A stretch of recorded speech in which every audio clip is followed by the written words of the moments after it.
Hi everyone. I wanted to do a video of all the empty stuff that I've been collecting with the intention of doing a video eventually, and I just hadn't gotten around to it. It's in this giant Sephora bag, which I really can't find any use for except for this, holding kind of trash. So if you want to see what I've been using up lately and just a little bit on what I thought about everything, keep watching. Okay, so first of all, a Bliss body butter, and this one is in the blood orange and white pepper. The reason I had bought this was because I had gotten a 500 point set from Bliss in Sephora, and it had like a 1 ounce of the lemon and sage body butter, and I found that that worked on my legs to keep them from getting so dried out the next day after I had put it on in the evening.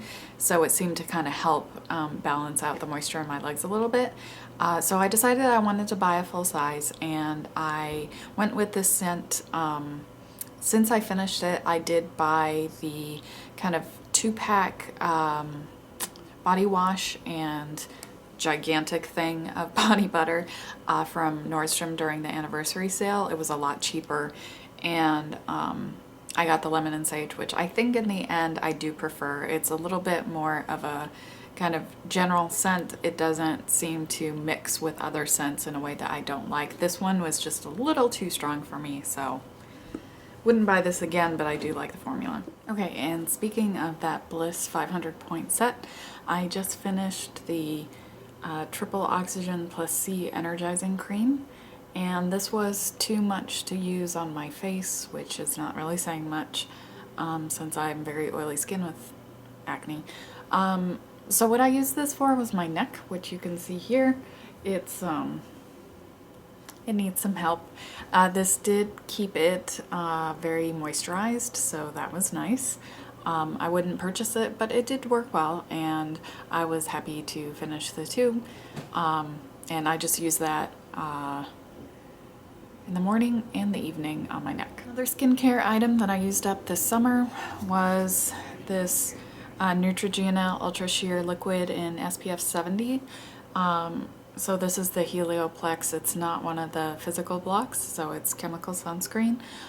It's a shaker ball type super thin liquid. You just kind of squirt out like, you know, maybe dime sized or so. That would cover my face and my neck.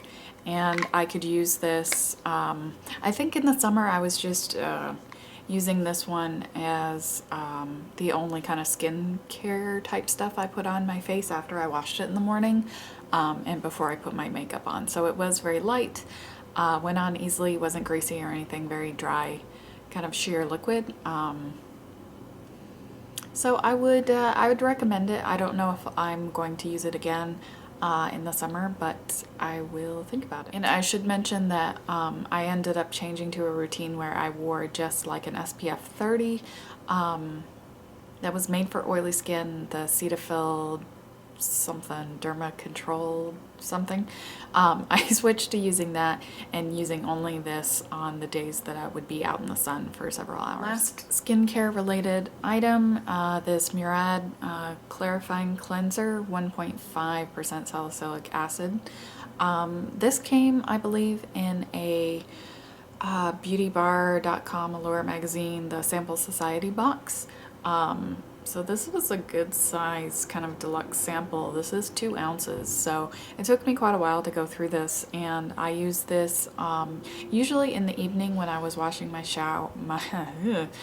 I usually use this in the evening in the shower when I was washing my face, and I think it was a low enough percentage of the salicylic acid that it didn't cause any sort of dryness, whatever. So I liked it. I'm not gonna buy it, but if I got another gigantic sample of it, I would use it. It does kind of help, especially when I'm having a little bit more breakouts, you know. So this one is a little bit kind of a treatment, not so much makeup.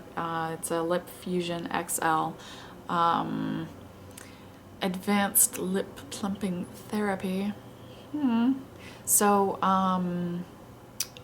these people, the Fusion Beauty, they were no longer being sold at Sephora, I believe, and so they had their stuff on major discount. So I picked up 2 of these because there were a couple people, I think Lisa D1 and Jalapeno 2007, who said this was like the best thing since sliced bread, that it would kind of plump your lips so that you didn't see the lines so much anymore, and that it would keep them like really moisturized. So since I have very chronic dry skin on my lips, on my lower lip basically, I was really excited to try it out, and I did go through 1 tube and just kind of gave up. One thing, the stuff kind of leaks out from the top if it's not sitting upright, which is kind of gross.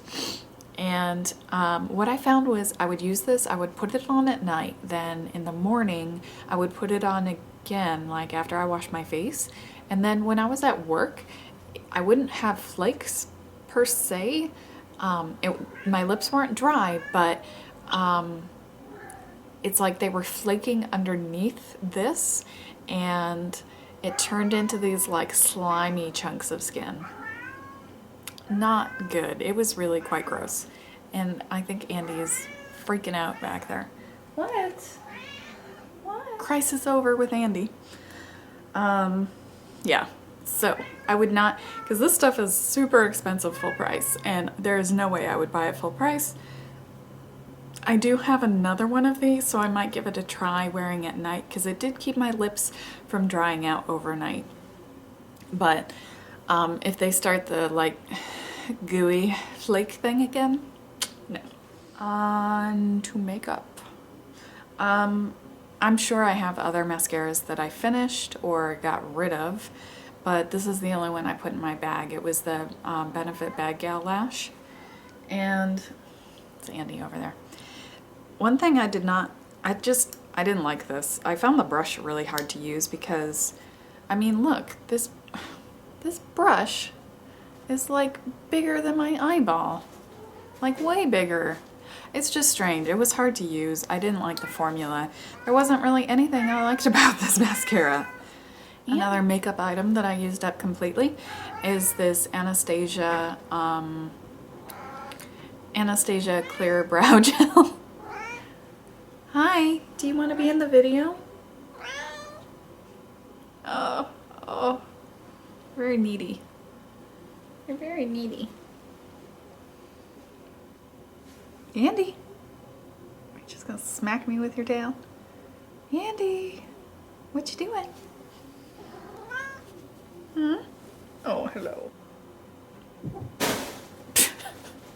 Andy is a very, very high energy cat, if you hadn't noticed. We think he's still kind of in his kitten phase. We hope, because he has so much energy. Anyway, Anastasia Clear Brow Gel. This definitely holds really well, which is why I had bought it. And the only thing I didn't like about it is the brush. Since the bristles are so like far apart, you would tend to get this kind of like combed look. You know, you could see where there were separations, but the hold was really good. So a lot of times I would just go in with a spoolie after to just comb through so that it didn't have these like distinct chunky separations, but it would hold basically all day. And since I don't trim the ends of my brows just to kind of keep the length, they do tend to fall down if I don't have something pretty good. I got this in the some sort of brow kit with a pencil, a brow pencil, a brow wiz, and also one of the dual-ended kind of highlighting pencils. I would recommend getting that kit because it's a really good value. This alone at like $18, I don't think so. Last makeup thing is this LORAC Behind the Scenes Eye Primer. I had featured this or shown using this a whole bunch of times in videos and blog posts. And I would say this is very comparable to Too Faced Shadow Insurance. The only problem I had was that this is a pretty large bottle. It's 0.53 ounces, and there is still some left in here, but it had gotten really, really thick because I had it for quite a while just because it's a lot of product. So it worked really well for me, except for at the very, very end where it was just thick and not quite performing as well as I had in the past. So I would definitely buy this again, although just in the spirit of liking to try new stuff, I'm using something else, but I would go back to it for sure. Last thing I almost forgot about, I've bought several of these e.l.f. Shine Eraser Blotting Sheets. They're really quite terrible. I had bought these before I had tried any of the others before, just because they were so cheap. It's like $1 for this. And the thing is that the blotting sheet itself is small, extremely thin. So I could get basically my chin and it would be saturated, and then I would need to get another one like for my nose and my forehead. And the other thing that was annoying was that even with just getting that one area, it would like the oil would be coming through the sheet and your fingers would be kind of greasy. Yuck. So that was kind of gross. So these just did not work well. There's a lot more blotting sheets out there that work better for me. So I usually have the Clean and Clear. Target has a Clean and Clear kind of dupe with their Up and Up brand. I use both of those usually just because I'm at Target, or I also like Sephora's blotting sheets. They're all kind of similarly priced, so, and I like them both, so just not these. Ugh, trash. So that's it for my Empties video. Let me know what you guys have used up recently. If you've tried any of my stuff that I finished, what you thought of it. I would love to hear from you. Thanks for watching, guys. I'll see you soon.